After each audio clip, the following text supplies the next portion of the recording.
Hi friends. Hi friends. பழையபடியும் நான் யூடியூப்பில் வந்துட்டேன். என்ன சொல்ல, இதுக்கு முன்னாடி வந்து கம்மா வேலை ஒரு துணித்தெல்லாம் பார்த்தேன். துணித்தெல்லாம் ஒர்க் பண்ண பிறகு ஒரு 8 மாதத்துக்கு முன்னாடி 1 இயருக்கு முன்னாடி வந்து வீடியோ அப்லோட் பண்ணேன். அதாவது எனக்கு வந்து ஒர்க் வந்து கிடைக்கல, ரொம்பியும் மன அழுத்தத்தில் இருக்கேன், என்னால் முடியலன்னு சொல்லி வீடியோ போட்டிருந்தேன். ஆனால் அப்புறமா ஒர்க்கு வந்து கிடச்சிச்சு. என்ன ஒர்க்குனா, marketing work, field canvassing work, payment, recovery, note எழுதுறது, ஆர்ட்ரு ஃபாலோ பண்ணுறது இத்தனையும் நான் பார்த்தேன். அதில் ஒரு 8 மாதம் ஒர்க் பண்ணேன். ஆனால் அந்த ஒர்க் வந்து செட் ஆகலாட்டினா நான் ரிலீவ் ஆக போகிறேன்னு என் ஓனர்கிட்டையும் சொன்னேன். அவங்க கேட்டுக்கிற மாதிரி இல்லை.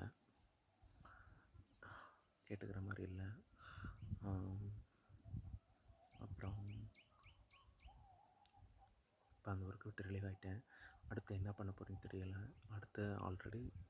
அடுத்து இன்னொரு ஜாப் வந்து அரேஞ்ச் பண்ணிட்டேன். மெட்ராஸ்கார் ஓனர் வந்து வேலைக்கு கூப்பிட்றாரு. மொபைல் அக்சசரிஸு சேல் பண்ணுற வேலை சேம் தான். ஆனால் இதுக்கு முன்னாடி ஒர்க் பண்ண அந்த 2 ஓனர்கிட்ட மெத்தடு மாதிரி இந்த ஓனர்கிட்ட வராது. இப்போ அவர்கிட்ட ஒர்க் பண்ணலான்னு முடிவு எடுத்திருக்கேன்.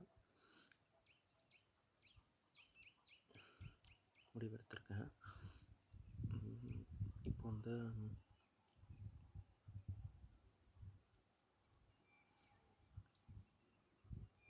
வந்து ஏற்கனவே ஒர்க் பண்ணுற கம்பெனியை திரும்பி ஒர்க் கேட்டு போவான், இல்லாட்டினா அந்த புது ஒர்க்குக்கு வந்து கம்பெனியில் வந்து ஜாயின் பண்ணவா அப்படின்ட்டு எனக்கு தெரியலை.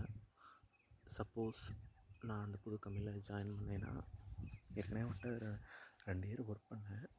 அது ஒன்றும் இல்லை, போய் அக்சசரிஸ் காட்ட போகிறேன், பேமெண்ட்டை வாங்க போகிறேன், இவ்வளோதான். வேறு எந்த வேலையும் இல்லை.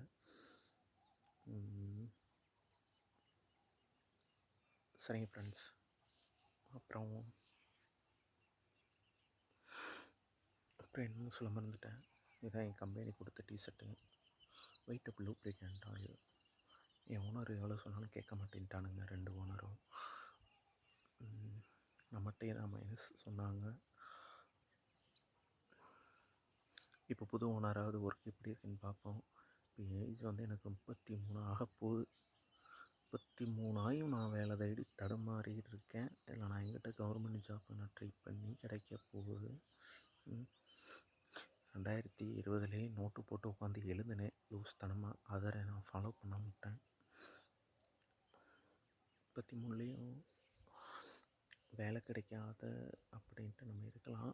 ஆனால் போக போக கிடைக்க நம்பிக்கையில் இருக்குது. இப்போ நான் ஒரு அமைதியான இடத்துல இங்கே கம்மா கரையில் வந்து உட்காந்துருக்கேன். இங்கே வந்து சுத்தமான ஒரு காற்று, அமைதியான ஒரு இடம், சுற்றி பறவைகள் சத்தம், விலங்குகள் சத்தம் கேட்குது.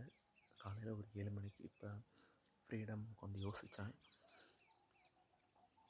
ஆல்ரெடி இதுக்கு முன்னாடி ஒர்க் பண்ண கம்பெனியில் வந்து ரிலீவ் ஆகிட்டேல, அவங்ககிட்ட சில ரூல்ஸ் எல்லாம் சொல்லியிருக்கேன். அவங்க அது ஓகே அப்படின்றாங்கன்னா அந்த ஒர்க்கை கண்டினியூ பண்ணுவேன்.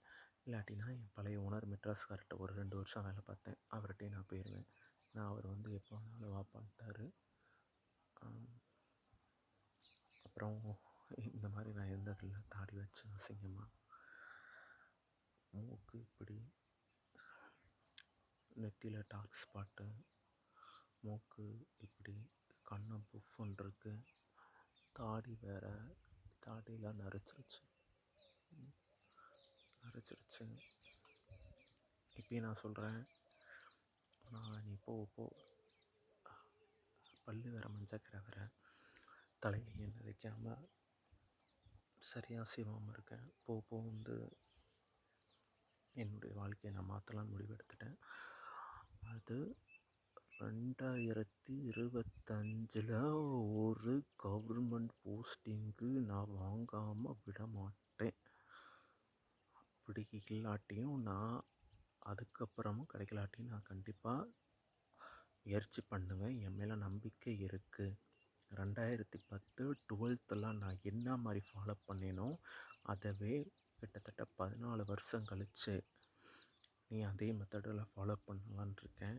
நீ மல்டி டாஸ்கிங் பண்ண போகிறேன், நிற்காம ஓட போகிறேன், நான் யாருன்னு இந்த உலகத்துக்கு காட்ட போகிறேன். என்னை தடுமாற வச்சவங்க, என் மூஞ்சில் கரிய பூசினவங்க, என்னை தடுமாற வச்சவங்க, மிதமாக பேசினவங்க, உடம்பு சரியில்லாதவங்க, லூசுன்னு சொன்னவங்க, எல்லாம் மூஞ்சில் நான் கரிய பூசி ஒரு ஸ்டடியான போஸ்டிங்கில் உட்கார போகிறேன்.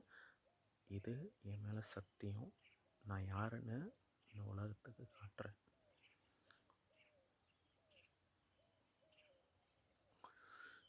Okay, bye friends.